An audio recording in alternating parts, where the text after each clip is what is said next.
Hola, estamos en compañía de una persona muy importante para mí, que es mi padre. El día de hoy, él nos va a contar su experiencia personal acerca de su vida y la educación, la importancia que es la educación, la experiencia que él ha tenido desde el punto de vista como alumno, como maestro, y en general, cuál es el impacto que tiene y debería tener la educación en las sociedades actuales. Hola, padre Hola, querido, ¿cómo hola mi estás? querido hijo Luis Aurelio, ¿cómo te va? ¿Quién eres? ¿Dónde naciste? ¿Qué es la educación para ti? ¿Qué representa? ¿Y cuál es tu experiencia como estudiante? Mi nombre es Alfredo Moreno González. Yo soy originario de una población que se llama Unión San Antonio, Jalisco, también conocido como La Unión, que es cabecera municipal del municipio del mismo nombre. Se encuentra al sur de la ciudad de Lagos, a 27 kilómetros. Nací yo en el año de 1929, en enero, en una época en donde todavía estaba vivo el conflicto de la cristiada, o sea que todavía estaban haciendo los últimos disparos antes del armisticio. Y después ahí empezamos a desarrollarnos, pues como se podía por la situación tan precaria que se derivó de tantas calamidades nacionales, primero la Revolución Mexicana y luego la cristiada, que trajo pobreza, dificultad, por no decir casi miseria en el ambiente, y para mis padres, pues muchos problemas también. Yo fui el tercer hijo de la familia, fundada por Luis Enrique Moreno González y María del Refugio González González, originarios ambos de la Unión San Antonio. Después de mis primeros años de infancia elemental, primera, tuve yo la oportunidad de iniciarme mi educación, desde luego, la que me impartían mis padres, porque mis padres eran personas que tenían mucho sentido de responsabilidad, sobre todo mi madre, y nos impartía educación familiar de una manera directa y personal a todos y cada uno de sus hijos. ¿Qué les Yo, enseñaban?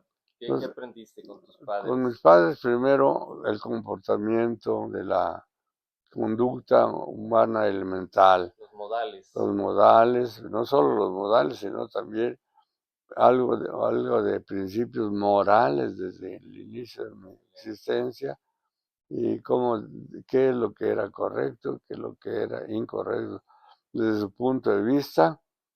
Y desde luego también me dio una vida pues amable, agradable para mí, en la época de mi inocencia, pues bonita. En ¿Quién era medio, tu maestro? ¿Quién fue tu maestra o maestro?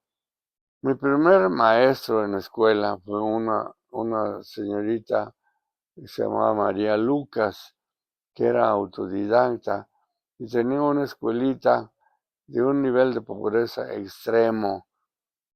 Creo que tengo entendido que se pagaba por cada alumno, le pagaban un centavo diario. A la mujer, que en aquellas épocas un centavo sí tenía alguna significación económica, aunque muy limitada.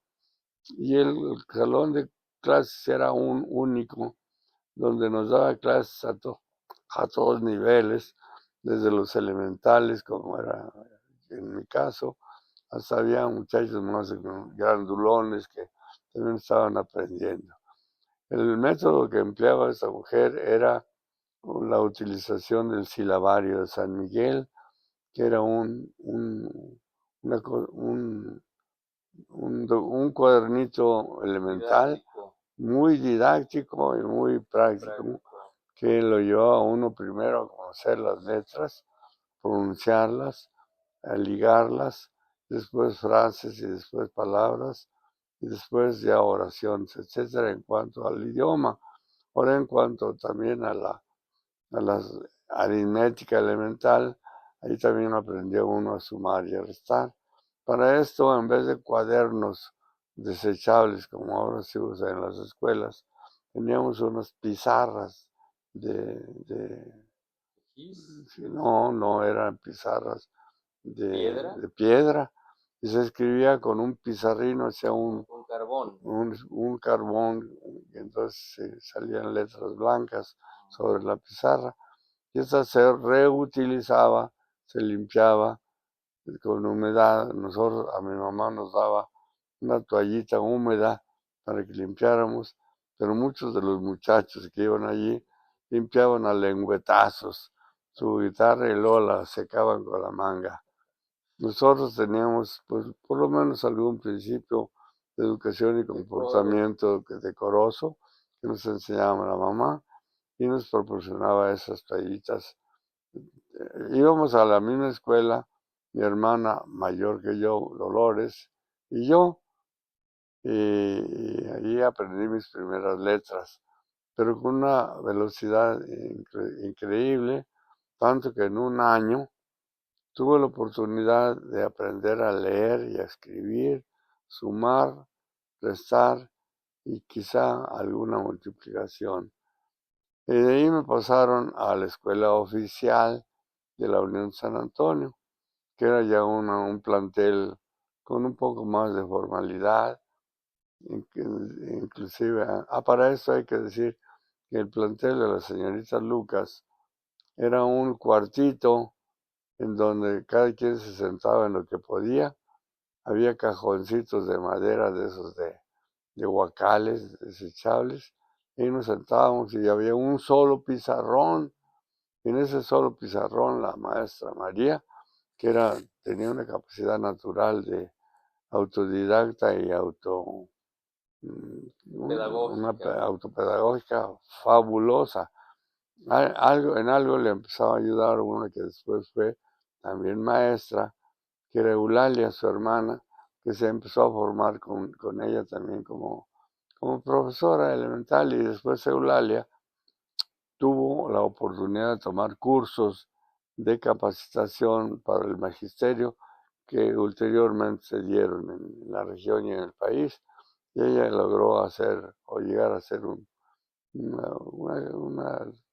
título, si quieren, una constancia que les otorgaban después. Eulalia nos daba un poquito, pero lo que llevaba la batuta era María, y además era una excelente maestra. También, aunque también tenía todavía la técnica de la letra con sangre entra, y tenía su vara a la mano para darle unos varazos, sobre todo a unos tipos. Recuerdo entre otros un pariente de nosotros, Juan Manuel González, que era una calamidad, y le tenía que dar de vez en cuando sus varazos para que se disciplinara, porque aquel era un tipo muy, muy latoso, muy travieso, y molestaba a todos los demás alumnos, y era medio cerradito de cabeza. Para esto decía que terminado un año, ya había tomado las primeras letras y las primeras enseñanzas elementales, razón por la cual determinaron que ella misma determinó que ya debería pasar a un grado siguiente. ¿Cuál fue el primer libro o historias que recuerdas haber leído? ¿Te acuerdas de los primeros libros o las primeras historias? Sí, ahorita te digo. Había en la escuela primaria se compraban los libros, para esto no había libros de texto gratuitos. Se compraban los libros y había uno que se llamaba Leo y Escribo. Pero para esto hubo un detalle curioso. Cuando me hicieron la prueba de capacitación en la escuela oficial, una señorita Merceditas González me encontró con que mi nivel de formación escolar ya no era para ingresar a primer año. Para esto, las señoritas Lucas lo que tenían era lo que llamaban parvulitos, que entonces era un equivalente a lo que ulteriormente se denominó kinder. Entonces primero se decía kindergarten. Germanizado, ¿no? Kinder, después kinder, que era jardín de niños. Y luego pasé y la señorita Mercedes González dijo, no, pues este niño no está para primero, lo vamos a poner de inmediato en segundo año, y así me puse, en segundo año. Entré y más o menos, y la hice con decoro. Tenía un grupito de alumnos como de unos veintitantos, cerca de 30 alumnos, y nos tenía bien ordenados y disciplinados. Para esto ella tenía los grupos de primero y segundo años, simultáneamente nomás los tenían separados, un poquito aislados unos de los otros, pero ya teníamos mesabancos, teníamos inclusive tinteros de tinta y con plumilla de canutero que se iba mojando en el pomito de la tinta. Hacíamos nuestras primeras letras, oraciones, números, multiplicaciones, divisiones, etcétera. Y adicionalmente también llevábamos la pizarra o quizá tal vez algún primer cuaderno.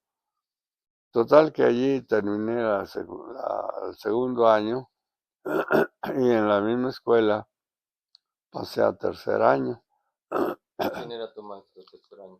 En el tercer año, tengo entendido, no me recuerdo con precisión, pero estuvieron cambie. Primero una señorita Cuca Velázquez de aquí de Lagos de Moreno, que era muy capaz, muy inteligente y muy vista como formación pedagógica ya estudiada y profesional de mucho nivel. Y después, como la cambiaban a Lagos o no sé qué cosas, entró temporalmente una señorita que se llamaba María de Jesús Silvestre, que también era de Lagos. Total que nos terminamos el tercer año con felicidad, con algunos tirones. Pero ya estábamos en ese plantel estaba en el mismo edificio, estaban las niñas en una área y los niños en otra, pero teníamos recreo separado y también sanitarios separados. El sanitario que estaba allí era una cosa de antihigiénico, como no tienen ustedes idea. Había un charco de orines casi permanente y unos excusados de fosa, pero sin embargo, pues ahí como quiera era una posibilidad de hacer las necesidades elementales y la educación, pues la formación fue decorosa y buena y terminé mi tercer año. ¿A qué se jugaba? ¿Qué jugaban? Y si esos juegos te proporcionaban algunas habilidades Claro, sociales. bueno, sociales no, era casi correr Correr. y físico, era que jugaran los encantados, que jugaran al burro. Había dos tipos de burros, un burro corrido y un burro castigado o la chincha en el agua, que se practicaba de distintas maneras. Nos daban una hora de recreo y volvíamos a clase y terminábamos. Tengo entendido que la clase era de las 9 de la mañana a las 2 de la tarde. A las 2 de la tarde pues, nos retirábamos todo el mundo ¿Y la tarea? ¿Te a ayudaban? comer, nos asignaban tareas y en las cuales mi mamá simplemente las observaba y nos orientaba, porque para esto hay que mencionar que mi mamá también había sido maestra de leva, pero maestra con un nivel de capacidad intuitiva formidable. Ella tuvo la oportunidad de estudiar en una escuela también de la Unión San Antonio, donde le dio clases una señorita que era pariente de nosotros, la señorita Moreno, Pachito Moreno. Pachito Moreno sí había hecho estudios de pedagogía en León, tengo entendido, una escuela de maestros, ¿cómo se les llama? Las escuelas normales. Era normalista y era de un nivel formidable Pachito Moreno, de tal manera que educó muy bien a sus generaciones. Pero sucedió que había escasez de maestros en la época de Venustiano Carranza, entonces habilitaban al que se pudiera, al que supiera leer y escribir, lo habilitaban como maestro. Y como Pachito Moreno vio en mi mamá y en otra prima de ella, tía mía, Sidonia Moreno, habilidades y capacidades, aunque tenían entre 15 y 16 años, y los empezó a capacitar, les dio algunos cursos de capacitación y los habilitaron como maestras de primaria en la Unión, a ambas, casi siendo unas jovencitas femeninas, tanto que mi mamá decía que tenía alumnos mayor que ella, que eran muy disciplinados, que tenía que disciplinarlos al estilo de la época. ¿Y qué importancia hay que los padres se involucren en la educación y en las tareas de los hijos? Bueno, era muy elemental porque ella más bien vigilaba que hiciéramos la tarea y no nos auxiliaba como ahora se hace muchos de los padres, haciéndonos la tarea, supliendo la función de la labor que tiene que realizar el alumno. Ella también tanto veía y exigía que hiciéramos todo el mundo nuestras tareas. Ujú. Y, y también teníamos algunas, desde niños, entonces era usual que ya con cierta edad teníamos unas elementales obligaciones en la casa, muy simples, ¿verdad? Te lleva, sirve, trae, ve y dale de comer a las gallinas, ve y dale, recoge los huevos, qué sé yo, y todos los hijos de la familia a cierta edad íbamos adquiriendo ciertas obligaciones formativas, muy formativas, aunque fueran elementales. Ya como a eso cuando entré al cuarto año, sucedió un acontecimiento extraordinario que fue la presencia de un promotor de vocaciones sacerdotales y misioneras, no me acuerdo de qué orden era, pero nos invitó al templo, a un anexo del templo de la Unión, que entonces no había uno, y nos empezó a dar pláticas y nos vocacionales y nos entusiasmó para que nos pudiéramos ir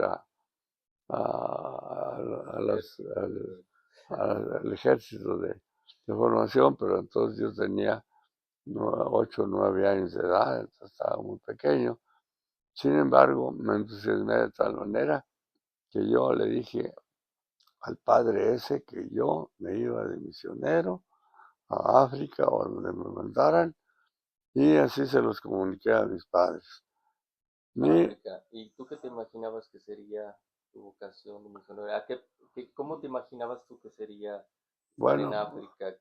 no, pues ¿Qué imágenes él nos tendrías? narraba las cosas, las actividades que hacían los misioneros con los negritos y con la gente semisalvaje de África, o salvaje o semisalvaje, para formarla y educarla. Pero para esto teníamos que estudiar muy brevemente en México y de ahí teníamos que irnos a Bélgica. Y yo le dije, ¿Serían no, combonianos? pues no sé decir qué eran, pero ahí sí iban, teníamos que ir a Bélgica. No, La italianos. cosa fue que al enterarse mi padre y mi madre, sobre todo mi padre, no, dice, pero, como dicen vulgarmente, pegó el grito en el cielo y dijo, no, ¿cómo? Y además está en peligro y casi inminente de una guerra. Te vas a Bélgica, está ya la guerra y tú un niño allá no sé qué vas a hacer, no, por ningún ¿De qué motivo. años estamos hablando? ¿Del Estamos 38? hablando del 38, entre 38, más bien casi el 39. Ya se hablaba de la guerra. Ya pues ya era inminente, ya había, en el mismo año del 39 finalmente el pronóstico de mi padre se hizo verídico y estalló la guerra. Pero para esto dijo, bueno, si quieren ir al seminario, vamos a llevarte a ver si te admiten en el seminario Diocesano.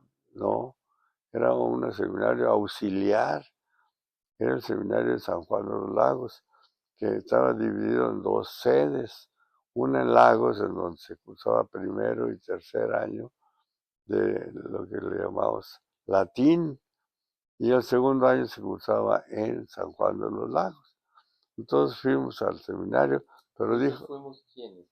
fuimos mi hermano Luis y yo, ¿Sí? porque dijo mi papá, bueno, si Luis ahorita no tiene a dónde continuar estudios, lo cual era muy usual en la época, pues vamos a mandarlo al seminario, aunque él no había pedido, ni querido, ni Tenía deseado. vocación. Yo creo que no, nunca tuvo vocación para sacerdocio. La cosa es de que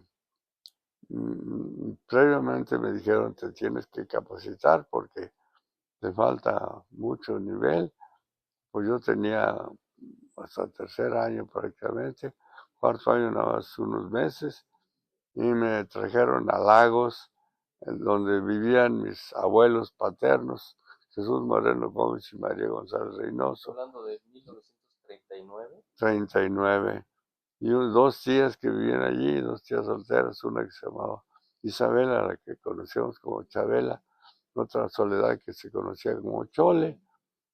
Total que me trajeron aquí a Lagos a prepararme a hacer un curso intensivo y capacitación con una señorita Petra Martínez, que Lagos, cuando te refieres a Lagos, para los que no saben qué es Lagos, ¿de qué estado de México? Lagos es en el estado de Jalisco, está al noreste del estado, colinda con León, Guanajuato, colinda con al oriente con León, al poniente con San Juan, al sur con La Unión y al norte con Ojuelos y Encarnación. ¿Cuánto tiempo hacían ustedes de tránsito y en qué se venían? Nos veníamos en tren, había un tren de Pedrito a Lagos y mi papá me trajo, yo vine con una ilusión tremenda de conocer Lagos. Para mí Lagos y Lagos me sonaba a un ensueño y finalmente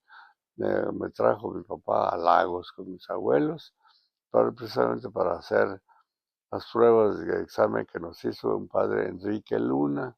¿Cuál fue tu primera impresión cuando viste Lagos? Pues mi primera impresión cuando llegué a Lagos era en el tren, sobre todo destacaba la parroquia, y Lagos entonces era una población que, aunque había tenido en alguna ocasión más habitantes, había disminuido a menos de 10,000, que estaban en 9,000 y fracción de habitantes. Así que te imaginarás, pues es una ciudad pequeña, pero ya tenía mucho señorío, mucha personalidad. Y lo que vi yo de impresionante fue la parroquia, destacaba de una manera impresionante, y muchas huertas alrededor de la ciudad. Y llegar a la estación de Lagos fue todo un acontecimiento, porque llegaba un tren que venía de Irapuato a León, y León a Lagos, y luego de Lagos continuaba a Aguascalientes. Y era muy usual que la gente viajara en el tren. Entonces viajaron, y al llegar a la estación de ferrocarril, había allí cargadores y vendedores, y había dos camioncitos que se llamaba, uno de ellos el Gran Zeppelin, y el otro no me acuerdo cómo se llamaba, que en total llevaban creo que por 5 o 10 centavos de la estación al centro de la ciudad. Y mi papá me condujo al centro de la ciudad, y de allí al centro a pie, unas cuantas cuadras, a donde vivían mis abuelos, que era la calle Luis Moreno, número 61. Y de ahí al día siguiente, o a los 2 días, no recuerdo con precisión, y sí, me pusieron a mí y a Luis, mi hermano, a que nos llevaron juntos a hacer la prueba de admisión en el seminario. El padre Luna a Luis lo pasó inmediato. Y a mí me dijo, tienes una letra horrible, tienes una caligrafía espantosa, y en aritmética todavía no andas a buen nivel, así es que necesitas una temporada de capacitación.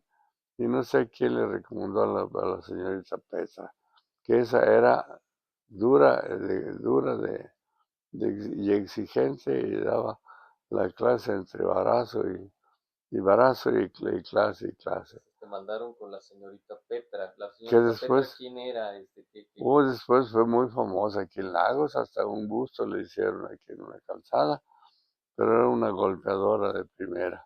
Sin embargo, sí obligaba a los muchachos a aprender. Salir de su zona de confort, como dicen A ahora. salir a la zona de confort, y tenía también una escuelita privada con unos 8 o 10 alumnos, de todos niveles. Había nivel de elemental, me acuerdo que había un muchacho de San Juan de los Lagos, se llamaba Pascasio. Luego estábamos en primaria, una niña que se apellidaba Samarripa, unos niños que también, Gallardo, ¿Te acuerdas de tus compañeros? sí, era Gustavo Gallardo y otro Javier Gallardo, eran más o menos de mi camada, y otro Alfredo que era inferior a nosotros, en 2 años menores. Y él iba más retrasado, mucho más elemental. Le daban primeras letras. Y luego después había otros que estaban en nivel más avanzado, como en quinto, sexto, qué sé yo. Pero era un puño de alumnos. Total que, según esto, Petra dijo, pues ya estás medio capacitado, te vamos al seminario. Otra prueba con el padre Luna, ya me hizo algunas pruebas y dijo, Sí, mejoraste. mejoré, y me dijo, está bien, te vamos ¿Qué al... método usaste para mejorar tu caligrafía y tu... ¿Te acuerdas? Sí había una práctica sistemática de hacer caligrafía en un cuaderno. Nos hacían primero como gusanitos, luego rayitas de sub y baja, y luego muchos círculos, luego después como letras A, E, I, O, U. Ya con eso lo iban adecuando uno para la caligrafía. Y eso como quiera era. Pero además nos daban algo de gramática, mucho de religión, y también nos daban aritmética elemental. Entonces, ¿ustedes oraban en clase? Orábamos obligadamente ahí con la señorita Petra y con mi abuela María, algo también, pobrecita, estaba ella muy mala de las piernas, que casi no podía caminar. Y mi abuelo, él iba a hacer sus oraciones al templo y él hacía sus oraciones solo, callado directamente. ¿Valores? ¿Aprendiste algún valor? ¿Qué aprendiste en ese ambiente quizá de exigencia o quizá eh, diferente al nuestro? ¿Qué Al valores, qué nuestro no, pues, destacarías tú de ese era el ambiente? mismo, el del nuestro, pues era la prolongación o antelación al nuestro. Eran mis abuelos paternos, así es que la formación, la educación y el tipo de actividad de ellos, pues era similar al de nuestra familia. No, es que mi abuelo tenía un ranchito a la orilla digo, cerca del pueblo de la Unión San Antonio, que se llamaba La Pitaya, y por exigencia o prácticamente insinuación de mi tía Chabela, nos fuimos o se fueron ellos a vivir a Lagos. Mi tía Chabela estaba sofocada en la Unión y quería ella salir del ambiente de la Unión y formarse porque tenía aspiración de educarse y estudiaba, también le daba clases privadas Petra Martínez a ella, ¿Le daba clases le daba privadas? clases privadas, sí. Y Interesante. otra señorita, no recuerdo cómo, le daba clases privadas a mi tía Isabela, de tal manera que ella salió de su marasmo cultural y educativo, y además ella se formó muy bien porque era una mujer de muchas aspiraciones, muy exigente con nosotros, pero mucho, muy exigente. Era regañona y exigente tanto con Luis como conmigo. Para esto, el seminario está organizado en cuanto a Entonces, educación. ya fuiste al seminario en Ya ese fui al entonces. seminario. ¿Te quedabas a dormir en casa o Pues no, me quedaba a dormir en casa de mis abuelos. Para eso inicialmente nos quedamos en donde dormían los seminaristas, pero había tal aglomeración que el padre nos quedamos en la casa del padre Luna, y ahí tenía acceso este, a habitaciones habilitadas para unos y otros, eran un montón de muchachos. Y el ambiente el ambiente, pues entre los tranquilo. muchachos, Bueno, camaradería, no era sí, bueno. buen De ambiente? ahí surgió un buen ambiente y una relación muy seria desde que entré al seminario con el padre, con el que después fue el padre Rosario Ramírez. Mercado. Entonces era el Chayo, el Chayo, el compañero alumno. Chayo, muy buen estudiante, muy juguetón, y muy amable, muy cariñoso. Se juntó mucho con los que provenían de la Unión, además de Luis y yo, estaba Gustavo González, otro señor que se llamaba, que lo conocíamos como Chepe Palos, su nombre es José Guadalupe Palos Moreno, que hasta la fecha vive él, tiene ya o va a cumplir el mes que entra 99 años de edad.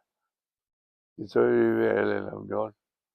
Total que el padre Chayo se nos reunió a la Unión, hacíamos equipo de Unión, Jalos, Unión, Jalos y estudio también, y juego. ¿Estudiaban en equipo?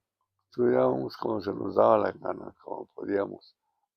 Por lo general, más o menos individual. También algo en equipo, muy poco en equipo. ¿Qué aprendiste que te marcó? Pues latín. Latín te abrió Latín, horizontes. sí. Latín, matemáticas, geografía. Geografía. Geografía nos daba otro padre. ¿Cuál es el panorama que se te abrió ante tus ojos cuando viste? Fue la nueva educación, la nueva formación, otras materias que yo no había imaginado. También nos daban religión y la geografía y las matemáticas, no, filosofía, no. Matemáticas y geografía nos las daba otro sacerdote que se llamaba el padre Ciro Godínez, un tipo muy disciplinado, muy contundente y muy capaz, con una inteligencia natural maravillosa. El padre Luna más tranquilo, más técnico, como que quería ser más pedagógico, pero era mejor maestro a mi criterio, el padre Ciro Godínez. Y para esto también teníamos obligaciones religiosas esenciales. Primero, a las 6 de la mañana, o según el tiempo, a las 6 o 7 de la mañana, teníamos que ir a misa. Y la misa la teníamos que tomar en el templo de San Felipe, de aquí de Lagos de Moreno, que está relativamente cerca, anexo a un hospital. Y ahí salíamos de las 6 a las 7, según el caso, o de las 7 a las 8, o a las 7 antes de las 8. Después de la misa teníamos que hacer unas oraciones especiales y las teníamos que hacer normalmente en latín, y ahí también teníamos que practicar algunas otras cosas, y normalmente nos daba una plática muy cortita, elemental, todos los días el padre Luna. De ahí a desayunar o almorzar, donde cada quien podía. Para esto, como que no había un lugar donde les dieran de comer a todos los seminaristas, los sacerdotes en aquella época que manejaban el seminario conseguían que en casas particulares les dieran los alimentos a los seminaristas. Todos eran bienhechores y benefactores, así se los llamaba. Y el padre, por ejemplo, el padre Chayo iba con unos señores que los trataban con mucho afecto, con mucho cariño.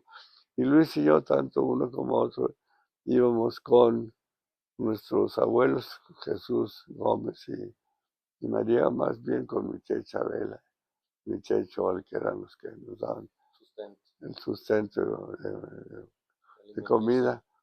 Para esto mi mamá, antes, es decir, eso viene después.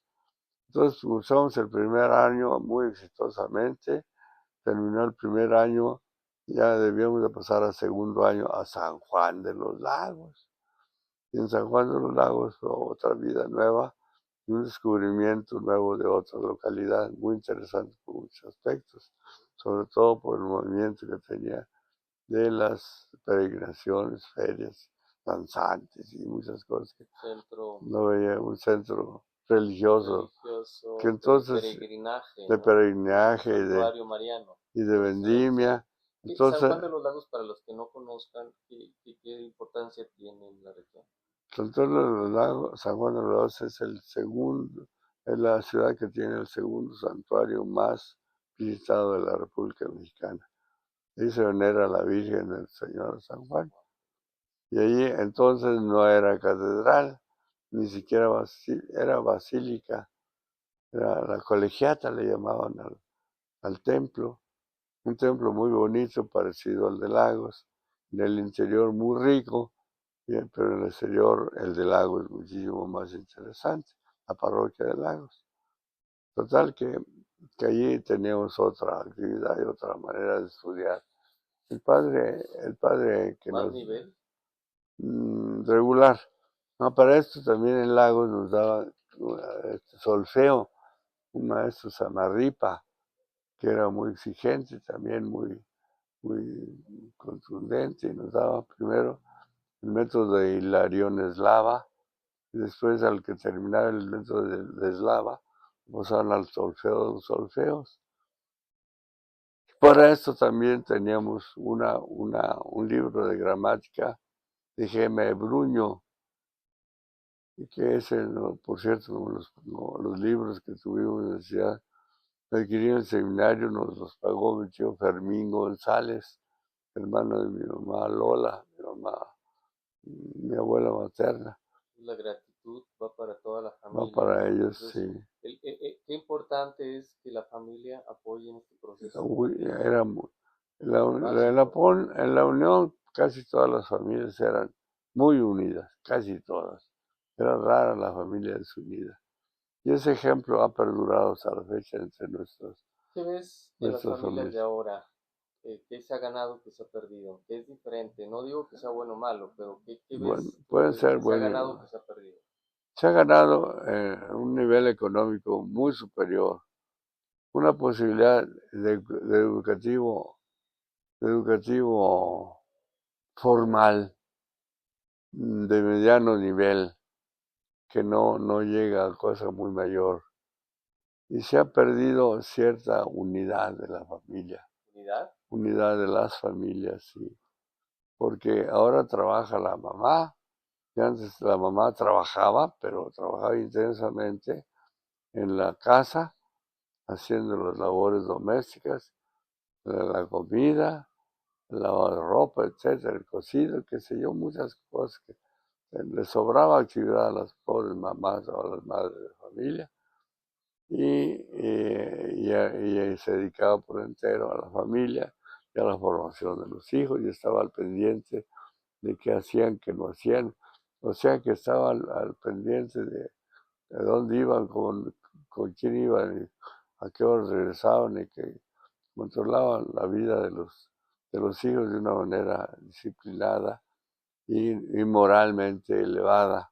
¿Qué recomendarías a los padres y a las madres en la formación, educación, no solamente escolarización, porque escolaridad es un aspecto de la Sí, es una formación? formación. ¿Qué les aconsejarías a las nuevas generaciones? Pues yo pienso que las madres podrían y los padres también podrían dedicarles más tiempo ¿Más tiempo? a los hijos, más tiempo y más comunicación directa y personal, porque muchos padres se dedican a ver televisión, las madres igual, o a comadrear aquí y allá, y los papás también ir acá y allá, y a los hijos los dejan solos a que se formen como se les dé la gana. Entonces, quienes forman los hijos ya no es la familia, Es la sino ya televisión y o es el el TikTok celular. el celular Para el o qué sé celular, yo. primero antes eran X cosas, diversiones, de lo que sé yo. Vino la revolución, Electrónica. no, primero la revolución que dio lugar a que las mujeres trabajaran con más ingresos propios, lo cual les dio Posibilidades. posibilidades económicas, y pero también psicológicas, las que les creó cierto nivel de independencia a las mujeres. Y de ahí para adelante vinieron las mujeres que antes no votaban a votar, y vinieron a entrar a la política, vinieron a entrar, irrumpieron en la economía de una manera muy violenta, y en la formación profesional de muchísimas mujeres, lo cual fue bueno,